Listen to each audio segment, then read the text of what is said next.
सबसे पहले तो ये कि धर्म संकट में आप आने वाले हैं, ये आपको जब पता चला होगा तो आपके दिमाग में क्या क्या आया, क्या आपसे बातें होंगी? मैंने प्रभारियों को बोला जहां पर बहस होंगी मैं वहां पे नहीं जाऊंगा। 4-5 लोग एक दूसरे से बहस करेंगे क्योंकि उससे कुछ आउटपुट निकलता नहीं, समाज को कुछ नहीं मिलता। लेकिन जैसे ही उन्होंने बोला कि वहां पे सिर्फ प्रश्नोत्तरी होने वाली है और शांतिपूर्वक सुना जाएगा, भले अपने अपने पद्धति से पूछे, तो मैं आने के लिए रेडी हो गया।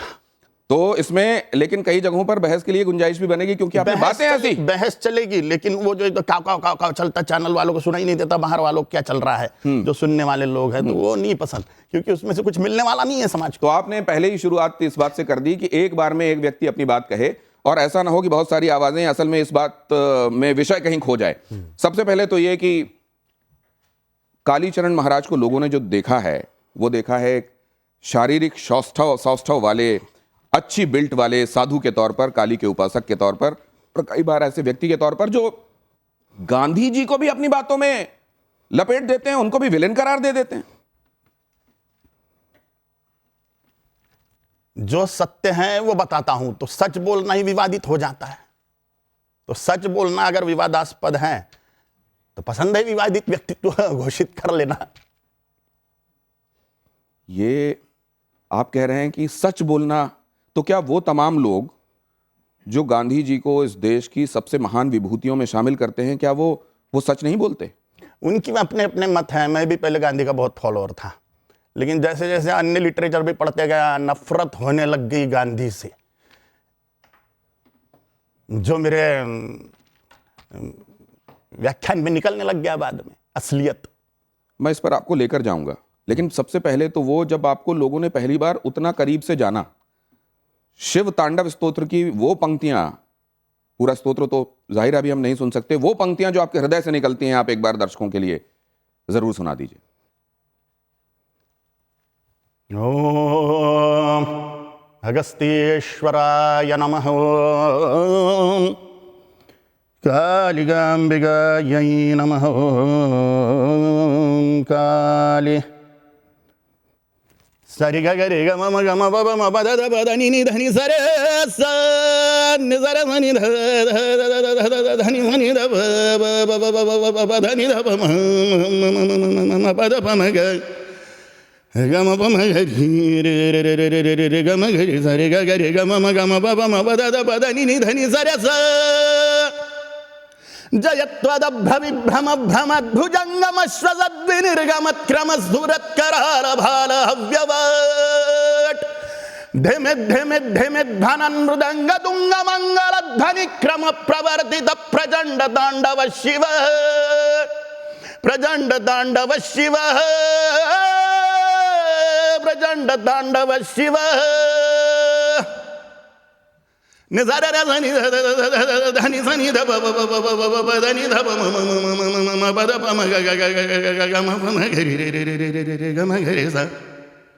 तो ये जो आप हृदय से निकली हुई जब आप आवाज को सुनते हैं, तो उसकी वही इंटेंसिटी आपको महसूस होती है, और निश्चित रूप से शिव तांडव स्तोत्र बड़ा हृदय की गहराइयों से कालीचरण महाराज के निकलता हुआ प्रतीत होता है। लेकिन अब उन विषयों की तरफ एक बार फिर से आता हूं।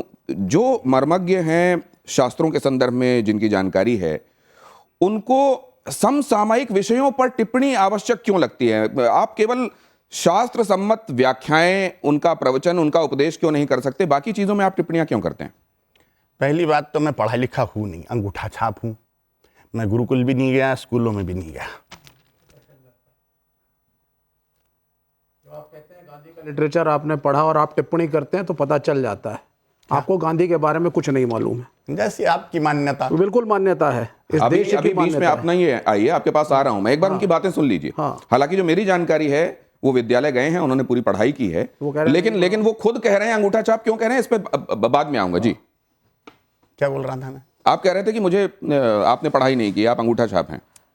तो जो मेरे गुरु ने मुझे सिखाया, महामुनि अगस्त्य जी मेरे गुरु हैं, वही पौराणिक वैदिक महामुनि जिन्होंने भगवान श्री रामचंद्र प्रभु को धनुष्य बाण दिया था रावण के वध के लिए, जिन्होंने समुद्र पी लिया था राक्षसों के संहार के लिए, वो मेरे रूम में प्रकट हो गए थे ब्रह्म मुहूर्त में।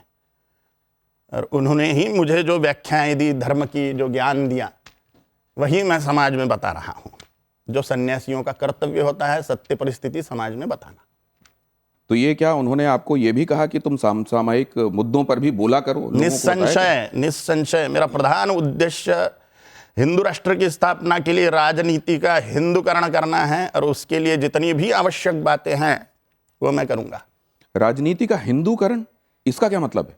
माने जितने भी धर्मनिष्ठ राजा है जो देवभूमि भारत माता की पूजा करते हैं, यहाँ के सभी रहस्यों को जानते हैं, मोक्ष मार्ग की सुरक्षा की जिम्मेदारी जिन राजाओं के कंधों पर है, ऐसे धर्मनिष्ठ लोग राजनीति में घुसे।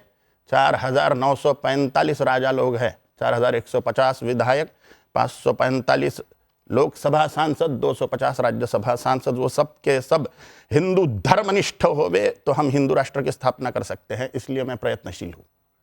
अब दो चीजें मैं आपसे समझना चाहता हूं। ये हिंदू जब आप कहते हैं तो ये धर्म है आपके मुताबिक, या आपके मुताबिक जीवन शैली है, या सिंधु नदी के किनारे रहने वाले वो तमाम लोग जो यहाँ इस भारत देश में रहते हैं वो सभी हिंदू हैं?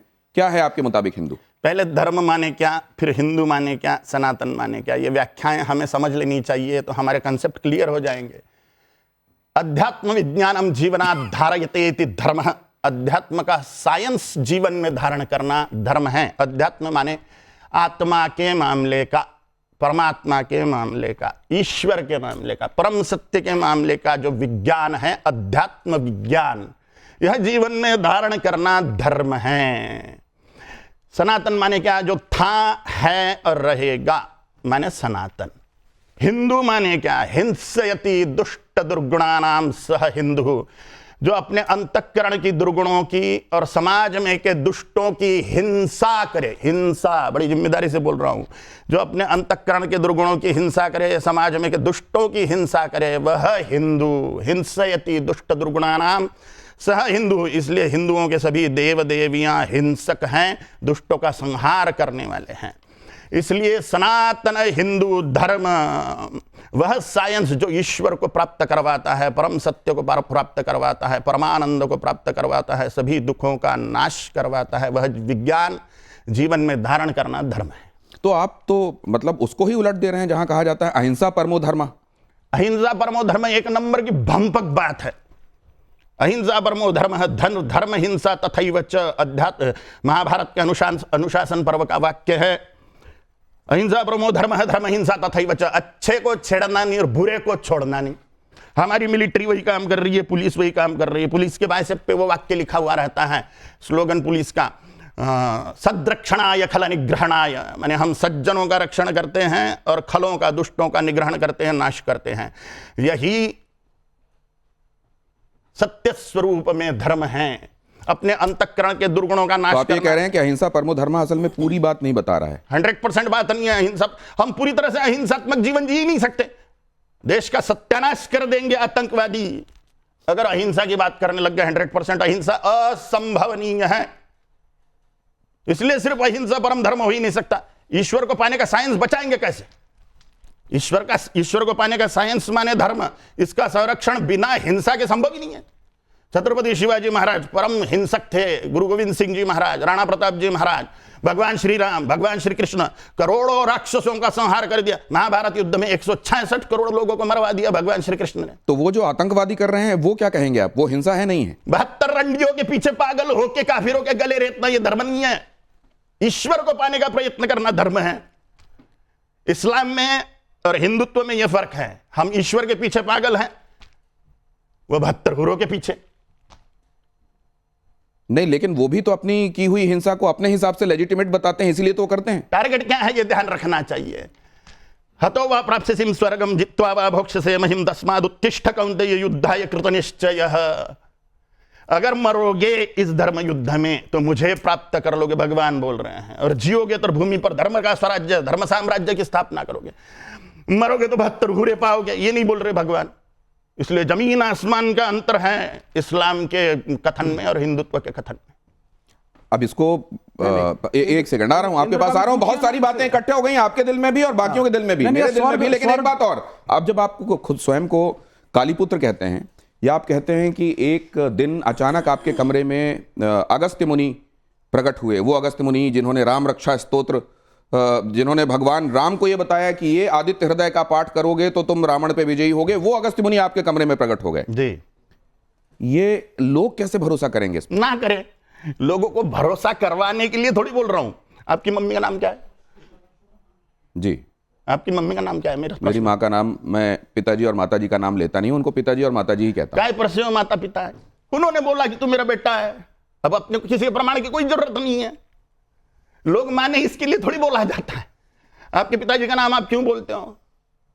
बस आप उनको पिताजी मानते हो इसलिए, क्योंकि उन्होंने तो बोला ये तू उतना मेरा ही- बेटा। नहीं, सुनिए, माँ ने बोला ये तेरा बाप है और मैं तेरी माँ हूं। काली माँ ने मुझे बोला तू मेरा बेटा है। मेरी टांग टूट गई थी एक्सीडेंट में, काली माँ ने प्रकट होकर जोड़ी और बोला कि तू मेरा बेटा है। बस हो गया। महामुनि अगस्त्य जी मेरे रूम में प्रकट हुए, उन्होंने मुझे सब कुछ दे दिया। तो अगर इसको कोई इस तरीके से व्याख्या करे कि ये उनकी अपनी मान्यता है और वो स्वयंभू तरीके से इस बात को मानते हैं। मेरे लिए मान्यता नहीं है, दूसरे ये मान सकते हैं कि मैं मानता हूं, पर मुझे कोई ऑब्जेक्शन नहीं। एक राउंड बहुत सारी बातों का हुआ है कालीचरण महाराज के साथ, और इस पर अब जरा यहां मौजूद मेहमानों के मैं नजरिए ले लेता हूं। अगर उनके कोई सवाल है तो वो भी ले लेंगे, लेकिन 1 मिनट का सबके पास टाइम रहेगा, इस हिसाब से प्लीज अपनी बात कहिएगा। कपिल जी, पहले आपके पास। जी, मैं एक बात से बड़ा हैरान होता हूं कि एक तरफ तो आपने सारे उपदेश दिए और हिंदू धर्म की रक्षा उस सब की बात की, और दूसरी तरफ जो आप लोग फिर ये जो बड़े बड़े हमारे मर्सिडीज बाबा बन गए हैं, जो अमेरिका में घूमते रहते हैं, बड़ी बड़ी धन दौलत अपने मठों में इकट्ठी कर रखी है। एक तरफ आप लोग शिकायत करते हैं कि साहब वो ईसाई जो है, और सही है कि वो रिश्वत दे करके वो दे करके कन्वर्ट कर रहे हैं। तो ये जो पैसा है मठों के पास, ये जो पैसा है इतने बड़े बड़े उनके पास, ये पैसा फिर हिंदू धर्म की रक्षा के लिए गरीब हिंदुओं में क्यों नहीं खर्च किया जाता? बस, केवल ठीक ये है, सवाल केवल ये हो कह गया। देने से ठीक कि है। हिंदू धर्म की अहिंसा से अब गलत है और ये है, लेकिन जहां जरूरत है कि उनको कन्वर्ट ना कर पाए कोई भी ईसाई धर्म के अंदर, हिंदू गरीब हिंदू भी इतना सशक्त हो कि वो अपने धर्म का पालन बल्कि कर इसको सके। मैं प्रकारांतर और एक से लास्ट आपके लाइन पास और एक लास्ट लाइन और बता दूं, आज भी इस देश में अगर हिंदू धर्म बचा हुआ है तो बड़े महंतों की वजह से नहीं बचा हुआ, वो उस गरीब की वजह से बचा हुआ है जो गरीब रह करके भी ठीक है। मंदिर में जाके सब कुछ चढ़ावा ठीक है, अब आप क्या कह रहे थे विवेक? देखिए, पहले बात, आपने 72 हुरों का नाम लिया। फैशन हो गया है कि हिंदू धर्मगुरु इस्लाम और कुरान पे उंगली उठाते हैं। भाजपा का शासन है और आप लोगों को बड़ा मजा आता है सत्ताधीशों के साथ बैठने में। यह है सच्चाई। इंद्र, आपके भी धर्म में इंद्र का वर्णन है, स्वर्ग का वर्णन है, अप्सराओं का वर्णन है, उर्वशी का वर्णन है, मेनका का वर्णन है। तो सिलेक्टिव मत होइए। मैं वो नहीं तो विवेक जी, आपको हाँ। कब ये कहा गया जी। कि अगर आप कोई कथित रूप से अच्छा काम करते हुए देह त्यागेंगे जी। तो आपको अप्सराएं भोगने के लिए मिलेंगी? ये कब कहा जाता नहीं, है? तो स्वर्ग का कंसेप्ट है हिंदुइज्म में या नहीं है? नहीं, स्वर्ग का है कॉन्सेप्ट ना, आपको ये कहा है जाता है ना, कि- आपको तो ये कहा इस्लाम पे जाता है कि क्यों आपको उठाते 72 हैं? हुरे मिलेंगी। नहीं, इनको आप उस किसने चीज में उनके ऑथराइज साथ किया? क्यों लेकर जा रहे हैं? नहीं, सुनिए, आप उनको जस्टिफाई मत करिए। नहीं, मैं जानना चाहता हूं नहीं, आपसे। मैं बता रहा हूं justify- मैं तर्क रख रहा हूं आपके सामने। अगर एक हिंदू धर्मगुरु, आप अपने बारे में बात करिए। आपको क्या मतलब इस्लाम में कौन क्या कर रहा है? इस्लाम की वो इस बात का जवाब दे रहे थे कि नहीं, किसकी हिंसा को आप जायज कहेंगे और किसकी हिंसा को नाजायज? सुनिए, आपके इंटरैक्शन में माननीय शंकराचार्य ने कहा था, योगी आदित्यनाथ को मैं सन्यासी नहीं मानता, क्योंकि एक आदमी 2 पदवियों पे नहीं बैठ सकता। या तो वो सन्यासी होगा और या मुख्यमंत्री की कुर्सी पे बैठेगा। और ये अगर वायलेंस और हिंसा की आप बात कर रहे हैं, पुलिस और आर्मी की बात कर रहे हैं, यू आर नॉट ऑथोराइज्ड। आप नहीं है पुलिस में, ना आप आर्मी में है। आप मुझे बोलिए, हाँ। ना शंकराचार्य की बात करें, ना अन्य साधुओं की बात करें। आप मेरे से बात करो ना। आप वायलेंस आप मेरे प्रीच से करते बात करो हैं। ना। वो आप सवाल पूछिए ना मुझसे। व्यक्ति गांधी से इंटेलेक्चुअल डिफरेंस अलग बात है। आप मुझसे सवाल आप उसके पूछिए, असैसिनेशन को आप मुझसे जस्टिफाई सवाल करेंगे? पूछिए, आप इधर उधर के बात नहीं, मैं तो सीधी बात कह रहा हूं ना आपको। बोलिए, सवाल पूछिए। आपका अधिकार ही नहीं है पॉलिटिक्स में बोलने का, आप ये कैसे क्योंकि बोल आप सकते हो? वायलेंस को जस्टिफाई करते हैं। अधिकार है नहीं है आप बोलने वाला वायलेंस बहुत को कहता हूं। जस्टिफाई करते हैं सोशल मेरा लाइफ में। अधिकार है कि नहीं है ये घोषित करने वाला आप कौन होते मैं इसलिए क्योंकि मैं इस देश का नागरिक हूं और आप इस देश में कम्युनल हार्मोनी को डिस्टर्ब कर रहे हैं। आप इस देश में कम्युनल हार्मोनी को डिस्टर्ब कर रहे हैं। वो आप कुछ भी आप माने। गांधी के असैसिनेशन को आप कुछ भी जस्टिफाई कर माने। रहे हैं। आप कुछ भी और आप माने। कह रहे हैं कि आप असैसिनेशन सही था। विवेक जी, मुझे धर्म गुरुओं से और आपके पाखंड से विवेक डर जी, नहीं लगता। विवेक जी, हाँ, बिल्कुल बोलूंगा मैं। आप अच्छी बात करते, आप अच्छी बात करते, मैं आपके चरण स्पर्श करता। फालतू सड़ी हुई बात नहीं करने का। हाँ। मुद्दे की बात करो। मैं पाखंडी हूं कि नालायक हूं ठीक है। कि कमी ना हो, इससे आपको क्या लेना देना भाई? इसलिए योग्य बात करिए। आप वायलेंस को जस्टिफाई करते हैं सोशल लाइफ में। मेरा ऑब्जेक्शन है। उत्तर जाओ तो बहुत भारी पड़ेगा। नहीं, बहुत भारी पड़ेगा। क्या भारी पड़ेगा? बहुत भारी पड़ेगा। क्या भारी पड़ेगा? मैं यहाँ से उठ के कुछ भी कर सकता हूँ। आप करिए। बदतमीजी नहीं करने का, सवाल बदतमीजी नहीं करने का, जो व्यक्ति तर्कों से बदतमीजी नहीं करने का। मैं ज्यादा नहीं कर सकता। जो एक सेकंड, ये सवाल लेफ्ट का नहीं बनता है। लेफ्ट तो सारी क्रांतियों को अहिंसा से कराता है। क्या चीन की क्रांति अहिंसक थी? मैं सिर्फ क्या रूस शांति की क्रांति बात कर रहा हूं। अहिंसक? नहीं, सुनिए, हम डेमोक्रेसी में है ना अब तो। नहीं, देखिए, सवाल ये है जो आपने कहा कि हिंसक और उसकी बात आप कर रहे हैं, यहां पे हिंदू धर्म में किसी को यह नहीं कहा जाता कि तू 4 लोगों को मार दे काफिरों को जाके तो तुझे ऊपर 72 हीरे सेवा करेंगी और जन्नत नहीं, पर ये जस्टिफाई करते हैं गोडसे को, किसी ये बात ये करते हैं ना जस्टिफाई गोडसे को, तो अभी बात ही नहीं आई। गांधी का assassination को justify करते हैं। सम्मान्य व्यक्ति है, इसमें कोई संशय नहीं है। हमारे फिर गोडसे हमारे सम्मान्य व्यक्ति, आप मानो ना मानो, देखो हमारे लिए आपकी गांधी मान्यता सम्मानित है। आपके पास में, ये जो हमारी भावनाएं हमारे पास में। आप सब कोई, आप भी कपिल जी और आप भी विवेक जी, जरा ये देखते हैं कि किन शब्दों में कालीचरण महाराज ने गांधी को लेकर क्या कहा था और उसके बाद इस चर्चा पर आते हैं। जरा वो प्ले कीजिए प्लीज। वो मोहनदास करमचंद गांधी ने सत्यानाश किया। वो नाथुराम गोडसे जी को नमस्कार है, मार डाला वो। अब सवाल यह है कि क्या इस देश में उन विभूतियों के संदर्भ में भी बात होगी और इस तरीके से होगी जिनके बारे में असल में यह माना गया कि सैक्रोसेंट हैं, इनको लेकर कोई रिव्यू, कोई समीक्षा की गुंजाइश नहीं बनती है। Kapil ji, review and abusing are different thing sir. एक सेकंड, रिव्यू शब्द यूज करिए, अब्यूजिंग वर्ड यूज करिए। देखिए 2 बात शब्द यूज किया गया है। एक सेकंड, देखिए 2 बातें। एक तो गांधी जो है वो एक प्रैक्टिसिंग पॉलिटिशियन थे। गांधी कोई भगवान नहीं थे जो उन्हें भगवान बना दो और गांधी को कोई क्रिटिसाइज नहीं कर सकता। एक मिनट, वी एग्री। अब मैं अगर गांधी के शब्द आपको एक याद दिलाता हूं, 1927 के अंदर स्वामी श्रद्धानंद का अब्दुल रशीद ने कत्ल किया था। स्वामी श्रद्धानंद चुपचाप वो शांति अहिंसक तरीके से शुद्धि आंदोलन करा रहे थे। गांधी का वो स्टेटमेंट उठा के देखिए, गांधी क्या कहते हैं। अब्दुल रशीद ने सही किया है, उसने जो भी कुछ किया है वो अपने धर्म को बचाने के लिए किया है। और आगे कहते हैं मैं उसके केस की वकालत करना चाहूंगा। पूरी हिंसा को, पूरे कत्ल को गांधी जस्टिफाई कर रहे हैं एक स्वामी के, और जो क्रांतिकारी अंग्रेजों को गोली मार देते थे उन क्रांतिकारियों की गांधी ऐसी तैसी करते थे कि हिंसा इस्तेमाल करते। पहली वर्ल्ड वॉर के अंदर जाकर के सेना के अंदर अंग्रेजी की रिक्रूट कराना, खुद गांधी लिखते हैं खेदा के अंदर कि जिन गांवों में हम जाते थे आंदोलन को लेकर के और किसान हमें माला पहनाते थे, जब हम वहां पे पहुंचे कि अंग्रेजी सेना में भर्ती हो जाओ तो उन किसानों ने हमें घर में घुसने ही नहीं दिया। वो जो जिनको अंग्रेजी सेना में आप भर्ती करा रहे थे वो वहां पे जाके धरना देते, तो मतलब भूख हड़ताल में बैठते। तो मतलब ये कहा जा रहा है कि मारने के लिए ये होक्स है। नहीं, तो क्या ये कहा जा रहा है कि गांधी जी की बहुत सारी बातें ऐसी हैं जिनकी आलोचना और मुखर आलोचना हो सकती है, लेकिन जिन शब्दों का प्रयोग किया गया वो गलत था। मैं तथ्य पे बोलता हूं, अगर मैंने जो बोला है कोई ऐतिहासिकली गलत साबित कर दे, मैं आज बोलना। मानवी तनेजा जी से मैं ये बात समझना चाहता हूं। मानवी जी,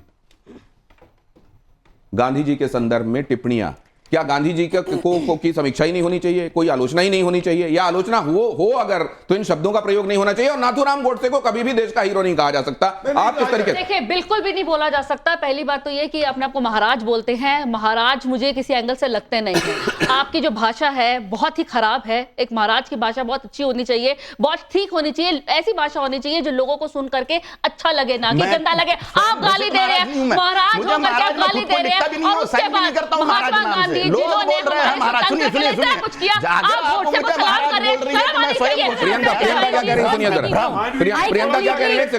Priyanka please, let me speak, please. Let me speak. Let me also speak. एक सेकंड। गोडसे जिंदाबाद, गोडसे जी की विजय हो। मैं कह रही हूं, आप बोले, आप स्वामी हैं ना, एक सेकंड, आप बोले। नहीं हूं, मैं कोई साधु संत नहीं हूं, मैं महाराज नहीं हूं। नहीं, मानवी जी, आप अपनी जगह पे चलें। आप अपनी जगह पे, आप अपनी जगह। आपके लिए क्या होगा? गोडसे जिंदा होता तो वो गोडसे का सांप बना होता। अगर गोडसे जीवित होते तो मैं उनका फॉलोअर होता। ये जिंदाबाद कह रहे हैं। आइए मानवी जी, हमारे लिए आइए, इधर आइए। मैं बोलूंगा एक सेकंड, कपिल जी शांत हो जाइए। कपिल जी एक सेकंड शांत हो जाइए। हाँ, प्रियंका क्या है गांधी? ये I think we should respect. Kapil ji शांत, कपिल जी शांत। आजादी नहीं दिलवाई, पूछिए इनसे। आजादी उनका हाथ था। अरे छोड़िए, उन्होंने कम्युनिस्ट कैडेट दिलवाया अंग्रेजों से मिल करके। बिल्कुल मालूम है मुझे, फैक्ट बताइए आप हिस्ट्री के। आप ना सिर्फ पॉलिटिकल एंगल से अरे आप छोड़िए, आप मुझे बताइए उस एक मिनट उस स्वदेशी वाले को माउंटबेटन भी रहा था पहला गवर्नर जनरल बनाने को। एक सेकंड स्वदेशी वाले को प्लीज, बात ऐसे बात मत मैं उसको नहीं बचा रहा हूं, मैंने गोडसे को नहीं बचाया है, एक सेकंड ऐसे बात मत कीजिए। मैंने गोडसे को नहीं एक बचाया, सेकंड, सुशांत, लेकिन गांधी भगवान ने ये दोनों शांत हो जाइए। प्रियंका अपनी बात कभी नहीं स्टेटस दिलवाया गांधी ने, Please, please, माउंटबेटन स्वदेशी Kapil ji, I request you, उसे please. गवर्नर जनरल बनाया। कपिल जी प्लीज, ये थी उसका स्वदेशी बात। कपिल जी प्लीज, प्रियंका प्रूव करिए मुझे प्रियंका wrong। प्लीज, इससे पहले कि वो फिर से शुरू हो, आप अपनी बात कहिए। मेरे पास बहुत सिंपल 2 सवाल हैं। यहाँ पर हमारे शो का नाम भी धर्म संकट है, धर्म की ही बातें हम हमेशा करते हैं शो पे, और धर्म ही एक मुद्दा है जिसके ऊपर सब बात करते हैं और कुछ भी बात करते हैं। तो मेरे 2 बहुत सिंपल से सवाल है। मैं भी काली माँ की साधना करती हूँ, महाराज जी भी काली माँ की साधना करते हैं, मैं भी बहुत जाने माने शोज पर काम करती हूँ एज एन एस्ट्रोलॉजर, और साधना भी करती हूँ। महाराज जी ने कहा, एक बात कहा कि माँ ने, उनकी टांग टूटी तो माँ ने आके उनको, उनकी टांग को जोड़ा, उन्होंने ऐसा अभी स्टेटमेंट दी। तो मेरा एक सवाल आपसे है कि क्या इतना आसान होता है कि माँ हर व्यक्ति को दर्शन दे दे? करोड़ों लाखों लोग हॉस्पिटल में बीमार पड़े हैं, बीमार हैं, बहुत दिक्कतें, बहुत परेशानियां, तो माँ ने सिर्फ आपको को क्यों दर्शन दिए? पहला सवाल, मेरा पहला सवाल, क्योंकि मैं भी साधना करती हूँ, मैंने आज तक माँ के प्रत्यक्ष सामने से कभी दर्शन किए नहीं, मैंने बस उनकी एनर्जी को महसूस किया, मैं कह सकती हूँ। दूसरा सवाल मेरा ये है, क्या आपको लगता है आज रामकृष्ण परमहंस यहाँ होते तो उनसे भी लोग ये पूछ लेते कि आप काली माँ का साक्षात्कार हुआ? आप नहीं, एक सेकंड, रामकृष्ण परमहंस हैं। आज अगर होते तो क्या उनको भी समीक्षा कर लिया आपने? उनसे सबूत दीजिए कि ये वाली बात होती है। स्वामी विवेकानंद ने की थी समीक्षा। देखिए, स्वामी विवेकानंद आप किसी समीक्षा की थी ना। आप किसी एनर्जी के साथ जब काम करते हैं ना, आप किसी एनर्जी के साथ, पहली बात तो काली माँ एक ऐसी एनर्जी है जिसके ऊपर पूरा ब्रह्मांड चलता है। उनके हस्बैंड जो शिव जी हैं वो भी उनके सामने कुछ नहीं बोल सकते। तो एक ऐसी एनर्जी की साधना करना क्या एक नॉर्मल व्यक्ति के लिए आसान है? बहुत बहुत आसान होता है। और इतने सारे लोग अगर दुनिया में बीमार, व्यक्ति लग रहे हैं, बिल्कुल बिल्कुल, अच्छा। मेरे को ये- बिल्कुल नॉर्मल ये- व्यक्ति लग रहे वही। हैं। देखिए मैं बिल्कुल एक वो साधक है, मैं उनकी रिस्पेक्ट करती हूँ। अच्छा, तो आप खुद को सामान्य मानती हैं? आप काली की उपासक बिल्कुल हैं? बिल्कुल सामान्य तो मानती हूँ। आप सामान्य हैं, वो सामान्य है, काली की पूजा कर रहे हैं ना? मेरा दूसरा सवाल रह गया इनका, मेरा दूसरा आता सवाल मानिए, ये है आपकी कि बारी आएगी, आऊंगा ना। देखिए विवेक जी बात मान रहे हैं, कपिल जी बात मान रहे हैं, आप भी बात मानिए। हम समाज को क्या देना चाह रहे हैं ये देखिए। मैं बुरा हूं, चलो यही मेरा सवाल है, यही मेरा सवाल है। दूसरा सवाल मेरा यही है आपसे, अब मार्केट में बहुत सनातन का अर्थ है आप इधर आइए, कालीचरण जी आप इधर आइए। आपसे कुछ सवाल ऐसे जिसमें सोचने विचार, इधर आइए, सोचने विचारने के लिए बहुत वक्त नहीं होता। उसमें यह माना जाता है कि अमूमन आपके दिल में जो होता है वो जुबान पर आ जाता है, और आप तो इस बात के लिए जाने भी जाते हैं कि आप सीधे वो बात कह देते हैं जो आपके मन में होता है। यहां जरा कुछ एक बातें देखिए और इनका जवाब आपको क्या लगता है जरा वो समझने की कोशिश करते हैं, उसके बाद इस चर्चा को आगे बढ़ाएंगे। बहुत जल्दी से ये राउंड, धर्म संकट में क्या कहते हैं महाराज जब ये तस्वीर सामने आती है? बहुत कुछ अभी तक आपने सुना महात्मा गांधी के विषय में। आप जानते हैं कितने सारे, सिर्फ भारत नहीं, सिर्फ भारत के लोगों के लिए वो हीरो नहीं रहे हैं, पूरे विश्व में न जाने कितने देश उनके व्यक्तित्व की सराहना करते हुए उनकी मूर्तियां वहां पर आपको देखने को मिलेंगी। हम 2 अक्टूबर के दिन पूरा देश कृतज्ञ होता है कि महात्मा गांधी ने, उनके तौर तरीकों ने बिना खड्ग बिना ढाल आजादी दिला दी। ये तस्वीर, क्या आप अपनी सोच को बदलने के लिए तैयार हैं जो महात्मा गांधी के विषय में आपने पहले सोच रखी? क्योंकि आप ये भी मानते हैं कि आपने पूरी पढ़ाई नहीं की है वैसी विद्यालयों में या कॉलेजेस में, तो क्या आपको ये लगता है कहीं गुंजाइश है कि आप समझते नहीं है मोहनदास करमचंद गांधी के व्यक्तित्व को? पूरी तरह से समझता हूं मैं, फॉलोअर था गांधी का, पहले पूरी तरह से 100% फॉलो करता था। जिस व्यक्ति ने भगवान श्री रामचंद्र जी के, भगवान श्री कृष्णचंद्र जी के फॉलोअर छत्रपति शिवाजी महाराज, गुरु गोविंद सिंह जी महाराज, राणा प्रताप जी महाराज को पथभ्रष्ट कहा, उस व्यक्ति को मैं महान कैसे बोल सकता हूं? और जिस व्यक्ति ने मारा महात्मा नाथुराम गोडसे जी भागे नहीं वहां से। हाँ। तब की पुलिस इतनी शक्तिशाली थी नहीं कि वो ढूंढ सके एक बार भाग जाने के बाद में किसी व्यक्ति को। और नाथुराम गोडसे जी पढ़े लिखे व्यक्ति थे, पत्रकार थे, वो एक बहुत बड़े संपादक थे। भाग क्यों नहीं गए मारने के बाद में? एक मिनट, भाग के क्यों नहीं गए? पूरे देश की विचारधारा, पूरे देश की विचारधारा और आपकी विचारधारा में जब फर्क है तो क्या बहुसंख्यक लोग, क्या आप ये मानते हैं कि जो उनकी धारणाएं हैं वो गलत हैं? मुझे किसी को कुछ नहीं, मेरी धारणाएं मेरे लिए सर्वोपरि है, मेरी मान्यता है, तस्वीर जितना भी पता है। अगली तस्वीर आपके सामने रखता हूं, यहां क्या आता है? ये आपने बताया, क्या इनको देश के हीरो के तौर पर आप प्रोजेक्ट मेरे लिए हीरो है, मेरे लिए हीरो है। मेरा अपना जीवन है, मेरी अपनी धारणाएं हैं, मेरा अपना व्यक्तित्व है। मैं जिसको चाहे हीरो मानूं, जिसको चाहे दुष्ट मानूं। महिषासुर को रावण को पूजने वाले भी लोग हैं। वो विद्यार्थी, लेकिन मेरी मान्यताएं जो है, मैंने जो ज्ञान मुझे प्राप्त हुआ अभ्यास के द्वारा, और इसके बाद में इनकी पुस्तकें और उसकी पुस्तकें सब पढ़ ली मैंने, तो देखा है कि तब की कंडीशन क्या थी। भले ही लोग गांधी को पूजे, किसको भी पूजे, नाथुराम गोडसे जी को, सावरकर जी को मैं पूजूंगा। तो आप इनको भी पूजेंगे? बिल्कुल निस्संशय। विनायक दामोदर सावरकर और नाथुराम गोडसे आपके लिए हीरो हैं, और महात्मा गांधी के आप फॉलोअर थे। लेकिन जब आपने महिषासुर मर्दिनी स्तोत्र में एक वाक्य आता है, धनुजनी रोशिणी दितिसुत रोशिणी दुर्मिणी दुर्मुनि रोशिणी सिंधु सुते। दुष्ट प्रकार के भी तपस्वी होते हैं, बड़ा तप करते हैं, राक्षस, और बाद में दुरुपयोग करते हैं।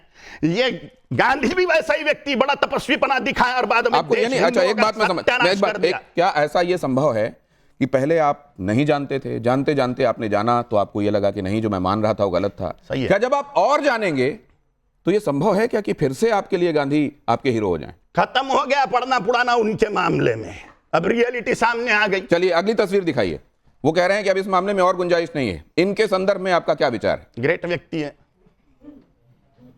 तो आपको मालूम है कि जब भी नाथुराम गोडसे को किसी ने हीरो बोला या महात्मा गांधी के संदर्भ में कुछ गलत बोला गया, वो नरेंद्र मोदी को कभी रास नहीं आया। उन्होंने इसकी भर्त्सना की, इसका खंडन किया, हमारे मम्मी पापा को भी बहुत सी बातें रास नहीं आती हमारी, फिर भी हम 100% मम्मी पापा को कहां फॉलो करते हैं।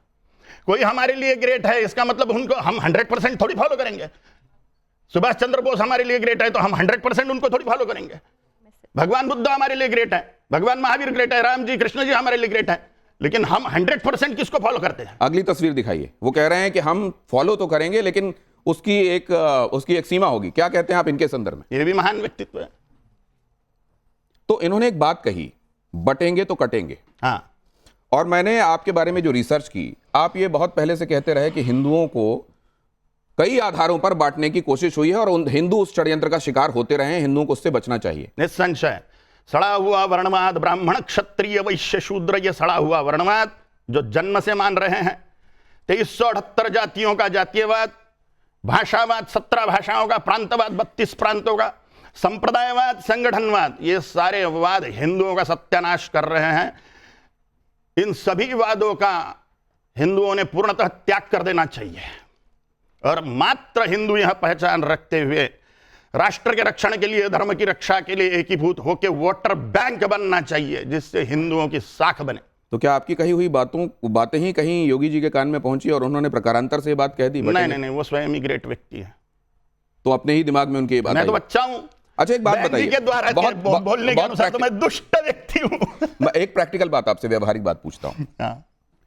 अपनी ही जाति में, अपने ही वर्ण में लोगों की शादियों के संदर्भ में भी अपनी एक सोच रही है। अभी हमने देखा कि बिहार से एक मेंबर ऑफ पार्लियामेंट हैं, उन्होंने बात कही कि देखो शादी विवाह में तुम देख लेना कि जाति क्या है, लेकिन जब देश की बात आती है तो वहां जाति मत देखो। मतलब जाति को भी ये देखना है क्या कि यहां तक जाति रखेंगे, यहां तक जाति, फिर उसके बाद जाति का काम नहीं रहेगा, ऐसा देखना है क्या? जिनको जातियों से प्रेम है, जिनको जाति के साथ में माटी खाना है, मट्टी खाना है, उन्होंने विवाह तक के देखो। मेरा तो स्पष्ट मत है, जिनका खान पान सेम है, जिनका धार्मिक आचरण मान्यताएं सेम है और जिनकी आर्थिक कंडीशन सेम है, उन्होंने शादी कर लेनी चाहिए बिना जाति का विचार किए। ये मेरी धारणा है, ये मेरा कहना है।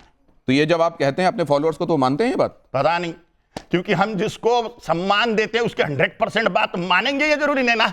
अगली बात देखिए जरा, यहां एक अगला आपके सामने एक सवाल है कि इसमें बेहतर विचारक आपको कौन लगता है और क्यों लगता है? हेडगेवार। वजह? हिंदू राष्ट्र, हिंदुत्व का समर्थन। तो आप ये संविधान की सम्मत बात कर रहे हैं जब आप हिंदू राष्ट्र की बात कर रहे हैं? निस्संशय।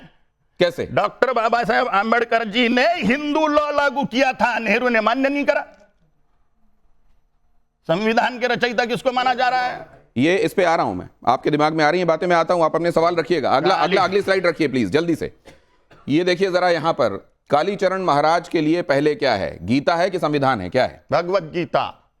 भगवत गीता आपके लिए पहले? हाँ, क्योंकि कोर्ट चलता है कायदे कानून संविधान से, लेकिन वहां पर भगवत गीता पर हाथ रख के कसम खिलाई जाती है, संविधान पे नहीं।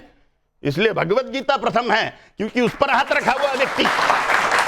लॉजिक, ये कपिल जी आ रहा हूं, इस पर अपनी बात कहिएगा, लेकिन ये भी जरा देख लीजिए। आप जब संविधान की भी शपथ लेते हैं ना, एमपी बनने और वो बनने के ऊपर, तो तब भी गीता पे याद रखिए। गीता पे हाथ रखी जाती है संविधान के लिए निष्ठा गीता में जताने उसपे बताने जो के भी लिए भी, इस्लाम इसलिए रखना चाहिए। अच्छा यहां पर देखिए, बेहतर हिंदू राजा कौन है, पृथ्वीराज चौहान या शिवाजी महाराज?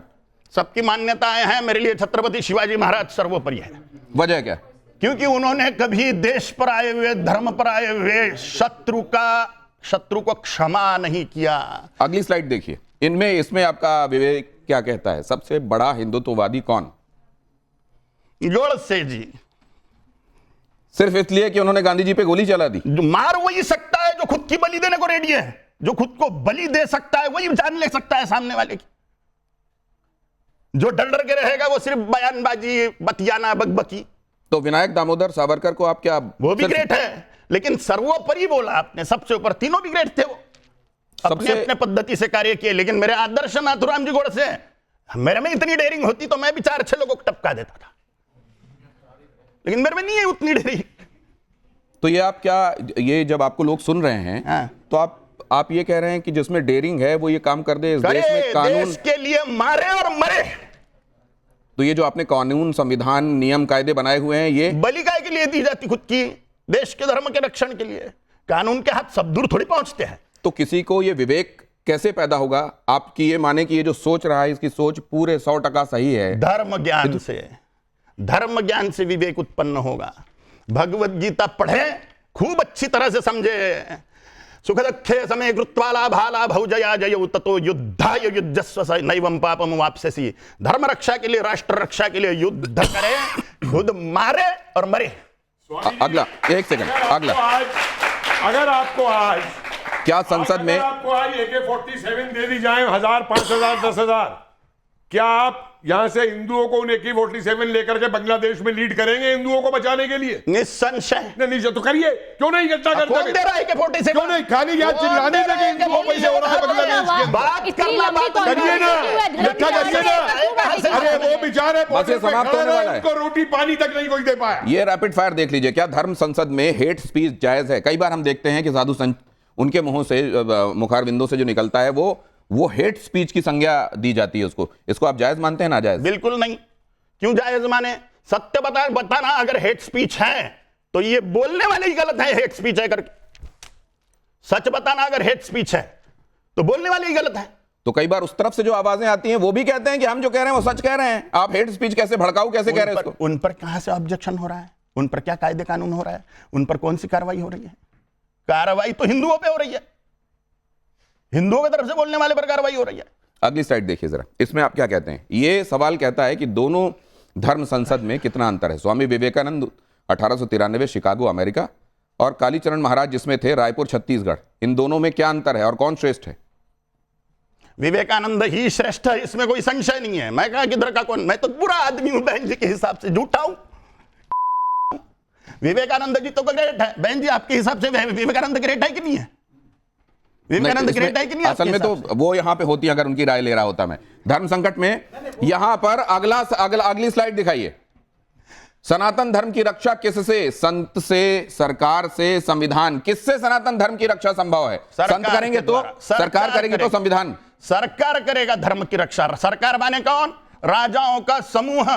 4,945 राजा, 4,150 विधायक, 545 लोकसभा सांसद, 250 राज्यसभा सांसद। तो ये जो विचार हैं वो विचार आपके सामने आ गए। अब जरा एक बार क्विकली मैं मेहमानों के पास, और अगर आपके पास कोई सवाल है, सवाल किससे है? हाँ। और सवाल आपका क्या है अपने दिमाग में तैयार रखिएगा, आपके पास आने वालों में। भगवत गीता पे बात करूंगा। आपने भगवत गीता की प्रशंसा करी, आपने बोला कि साहब भगवत गीता सर्वोपरि है आपके हिसाब से।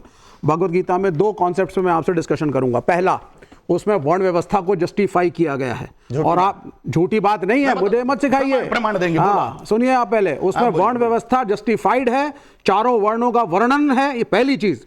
दूसरी चीज, भगवत गीता के अंदर यह भी लिखा हुआ है, एक जाति की औरत अगर दूसरी जाति के में शादियां शुरू कर देगी तो वर्ण संकट उत्पन्न होगा।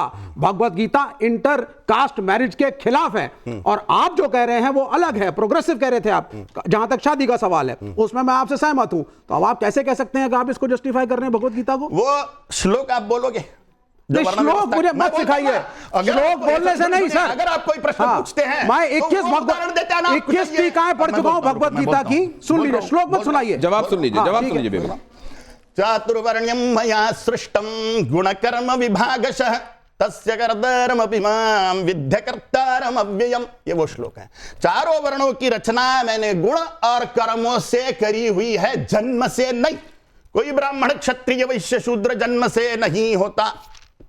और इंटरकास्ट मैरिज पे क्या बोलेंगे? इंटरकास्ट मैरिज में जिनके खान पान समान है, जिनका भगवत गीता में ये नहीं लिखा है, आप गलत बोल रहे हैं। अर्जुन का ब्याह नाग कन्या से हुआ, आप गलत कह रहे हैं। भगवत गीता में इंटरकास्ट मैरिज वैध नहीं है, और मैंने 21 टीकाएं पढ़ी हैं। एक सेकंड विवेक जी, वो उदाहरण दे रहे हैं कि अगर अर्जुन का विवाह या भीम का विवाह, हिडिंबा के साथ भीम का विवाह हो सकता है, घटोत्कच उन्हीं की संतान है। वो गीता नहीं, तो गीता लिखी गई थी। गीता किसने लिखी? नहीं, गीता कब लिखी गई? गीता कब लिखी गई? तब भीम की शादी इनकी शादी हो गई थी, भीम जी की नहीं हुई थी। आप समय की श्रृंखला को तो देखिए, किस क्षण भगवत गीता लिखी है, मैं उसमें भी आपसे डिबेट कर सकता हूं। बोलो भैया, हाँ किसने लिखी? नहीं, आप मुझे बताइए। अब आप नहीं घुमाइए मत आप बात को, आप सीधी बात बोलिए। वर्ण संकट होगा अगर इंटरकास्ट मैरिज होगी, ये गीता में लिखा है। बड़ा क्लियर बोलने वाला आदमी हूं, घुमाइए मत। जाति में डिफरेंशिएट करो यार। नहीं, वो सर वो तो कॉम्प्लिकेशन पे बात है। आप पूरी तरह से कांटा निकालने को तैयारी नहीं हो। नहीं पूरी तरह से कपिल जी, आपने जो बीच में टिप्पणी की थी वो लेकर आइए, ये तो जवाब मिल गया कि वो देखिए वर्ण अलग है, जाति अलग है। चारों वर्ण का ऋग्वेद में भी जिक्र यही है, कर्म से है। आप इसका यक्ष का संवाद देख लीजिए यम के साथ, वहां भी वही, सॉरी यक्ष और अर्जुन भीम युधिष्ठिर संवाद देख लीजिए। और किसी भी समय पे जो ये 4 वर्ण बने थे, इन वर्णों को कार्य के हिसाब से बदला जा सकता था, कोई कुछ भी कर सकता था। उसके बाद दूसरी स्थिति आई जब ये हुआ कि जिसके यहाँ पैदा होगे कहलाओगे वही, लेकिन वर्ण बदल सकते, काम बदल सकते हो। ये तीसरी स्थिति जो आई कि जिसके यहाँ पैदा हो गई और वही कहलवाओगे, इसने उस व्यवस्था का सत्यानाश कर दिया, पूरा का पूरा जो असली वर्ण व्यवस्था थी उससे। एक बात लेकिन आज हम सुनिए, जाति और उसको जो हम करते हैं, जाति कास्टा इज रेशियल का जाति से कोई मतलब नहीं है, जो अंग्रेजों ने ट्रांसलेशन किया। और एक चीज और मैं बता दूं आपको, 1871 की सेंसस में हमारे बहुत से ऐसे व्यावसायिक संप्रदाय थे, कुम्हार, लोहार, बढ़ई, तेली, जिनको कभी लो कास्ट नहीं कहा गया था, जिनको अंग्रेजों ने पहली बार 1871 की सेंसस के अंदर लो कास्ट कह करके लिखा वहां पे। तो अंग्रेजों ने सिखाया था सर, विद ड्यू रिस्पेक्ट, कि गांव के अंदर इस आदमी को पानी हम अपने घर में नहीं पिलाएंगे, खाट पे नहीं बैठने देंगे। मैं आ रहा हूं सर, वो एक बड़ी लंबी बहस हो जाएगी और विषयांतर हो जाएगा। मैं जरा कोई ये बता दे कपिल जी, फिर मध्यकालीन के अंदर का क्यों नहीं लिखा जाता? यहाँ मध्यकालीन के अंदर ये जो ऑडियंस है कालीचरण महाराज के लिए, इनके पास क्या सवाल? मेरा सवाल कालीचरण जी से है। आप बोल रहे हैं कि मरो और मारो, मतलब अहिंसा, जो हिंसा है वो ठीक है, तो इस हिसाब से तो जो हम सब हैं, हम लोग कल से तलवारें लेके सड़क पे उतर जाएं कि हमें कोई उंगली भी करे तो हम उसका गला काट दें। और दूसरा मेरा है कि आपने कहा कि सरकार धर्म की रक्षा करती है, जो अभी सत्ता में सरकार है वो बोल रही है बटोगे तो कटोगे, और वो स्पेसिफाई नहीं कर रहा है कि कौन बटेगा तो कौन कटेगा। तो हमारे हिसाब से धर्म की जो रक्षा करेगा वो संविधान करेगा, तो आप इसे कैसे जस्टिफाई करेंगे कि सरकार रक्षा कर रही है? संविधान को प्रजा में लागू कौन करता है? राजा। संविधान कायदे कानून का लागू करना किसके हाथ में है? राजा के हाथ में है। कोई कानून बना दिया, उसको सख्ती से लागू कौन करवाएगा? राजा का आदेश। इसलिए संविधान की रक्षा भी राजा करेगा, धर्म की रक्षा भी राजा ही करेगा, राष्ट्र की रक्षा भी राजा करेगा। वहां कश्मीर में एक लड़की पर बलात्कार कर दिया, वहां पुलिस भी थी और सेना भी थी, लेकिन ऑर्डर नहीं थे राजा के उनको खत्म करो करके सामने वालों को। अगर ऑर्डर होते तो किसी महिला की प्रतिष्ठा खराब नहीं होती थी, किसी लड़की की प्रतिष्ठा असुरक्षित नहीं होती थी। राजा का अगर सख्त ऑर्डर है, शूट एट साइट, वहीं पे मार डालो जो अत्याचारी है। ये भी मैं आपसे जानना चाहता हूं कि बॉलीवुड के बारे में भी आपने कई बार कहा कि वो लोग इंसाफ नहीं कर रहे हैं। उनकी फंडिंग को लेकर भी आपने बहुत सारी बातें कही। वक्त वक्त पर आने वाली फिल्मों को लेकर भी आप आलोचक रहे। क्या धारणा है आपकी बॉलीवुड के बारे में? जब भी ये जो बड़ा क्षेत्र है समाज पर जिसका बहुत बड़ा प्रभाव है, ये फिल्म सिटी, ये पूरी तरह से हिंदू धर्म विरोधी है, इसमें कोई संशय नहीं है। जो मुंबई की फिल्म सिटी है, क्या बोलते हैं उसको? बॉलीवुड क्या बोलते हैं? बॉलीवुड बोलते हैं उसको। बॉलीवुड नाम की तो कोई चीज ही नहीं है, कोई रजिस्टर्ड जो समझते हैं वो शब्द ही वापरूंगा। जो मैं एक बात ये समझना चाहता हूं, जैसे उन्होंने कुछ एक साधु संतों का जिक्र करके, जो साधु संतों के वेश में रहते थे लेकिन उनके आचरण साधु सम्मत नहीं पाए गए, उनका नाम उन्होंने लिया और पूरी बिरादरी की बात की। उसी तरीके से बॉलीवुड में कुछ एक उदाहरणों की वजह से, उदाहरणों की वजह से क्या आप पूरे के पूरी फ्रेटर्निटी को, बॉलीवुड को खराब नहीं, ज्यादातर प्रमाण बॉलीवुड में हिंदुओं को डोमिनेट करने का है, हिंदुओं के श्रद्धा स्थानों को डोमिनेट करने का प्रमाण ज्यादा है। वही वो दाक्षिणात्य फिल्म सिटी का नहीं है। दाक्षिणात्य फिल्म सिटी भारत माता या राष्ट्रीय निष्ठा और धर्म के मामले में प्रोत्साहन देती है। हिस्सों में बांट दिया है, बॉलीवुड के टुकड़े हो गए। एक बॉलीवुड हो गया एंटरटेनमेंट इंडस्ट्री, एक बॉलीवुड हो गया पॉलिटिकल बॉलीवुड, जो बनाता है कश्मीर जैसी पिक्चर, जो बनाता है केरला स्टोरी जैसी पिक्चर। क्या ये बॉलीवुड और बॉलीवुड हो गया है? एक सेकंड कपिल जी, आखिरी लेग पर चल रहे हैं हम। हाँ जल्दी से, अच्छा बात आ गई आपकी, मानवी जी आपने बात कह दी, बॉलीवुड। दिक्कत आज ये हो गई है कि पहले बॉलीवुड के अंदर जब दाऊद कंट्रोल्ड बॉलीवुड था तो आप हिंदुओं का जितना मर्जी मजाक उड़ा सकते थे, समझे? हर साधु संत को ही रेपिस्ट दिखाया जाता था भक्तों का, किसी मुल्ला मौलाना को दिखाने की हिम्मत नहीं होती थी। अरे छोड़िए, बात मुझे पूरी करने दीजिए, इनके पास कुछ फर्क नहीं है, बीच में नहीं बोलते। आज जब ऐसी फिल्में बनने लगी हैं कि जो सनातन को ऊंचा दिखा रही हैं तो इन्हें तकलीफ है। मुझे एक बात बताइए, सारे इस्लाम वाले गाने का विरोध करते हैं, हमारे धर्म में नहीं है, नाचने का विरोध करते हैं, तो फिर सलमान और इनको क्यों नहीं इनके खिलाफ फतवे पढ़ते? अरे फतवे क्यों नहीं पढ़ते इनके खिलाफ? अरे डिमांड सप्लाई क्या है? तो आप करिए डिमांड सप्लाई की बात पे। जी हाँ, आपकी बड़ी डिमांड हो रही है, पब्लिक में जाइए, हिट कराते हैं। धर्म संकट में कितनी बातों का, कितने सवालों का आपको जवाब मिला।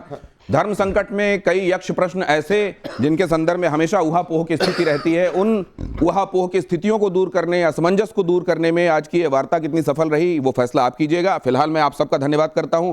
व्यक्तिगत आक्षेपों से बचें, एक दूसरे को लेकर व्यक्तिगत टिप्पणियां ना करें, मेरी आप सबसे प्रार्थना रहेगी। और ये भी कि यहां जो विचार व्यक्त किए गए हैं, हमारे जो मेहमान आए हैं उन्होंने अपनी जो बात कही है, ये उनके अपने निजी विचार हैं।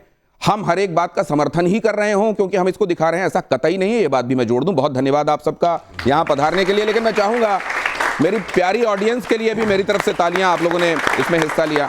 लेकिन मैं चाहूंगा कि भगवती की स्तुति के साथ, भगवती के लिए मुझे वो लाइनें याद आती हैं, प्रमादे प्रवासे विवादे विषादे जले चानले पर्वते शत्रु मध्य अरण्य शरण्य सदा माम कृपा ही गतिस्त्वम गतिस्त्वम त्वमेका। भवानी आपके सुर में एक बार सुन लूं। ये स्तोत्र तो मुझे याद नहीं, आपको जो सही लगे। कालिकाष्टक का एक। जी जी जी प्लीज। ओम सगमाधाने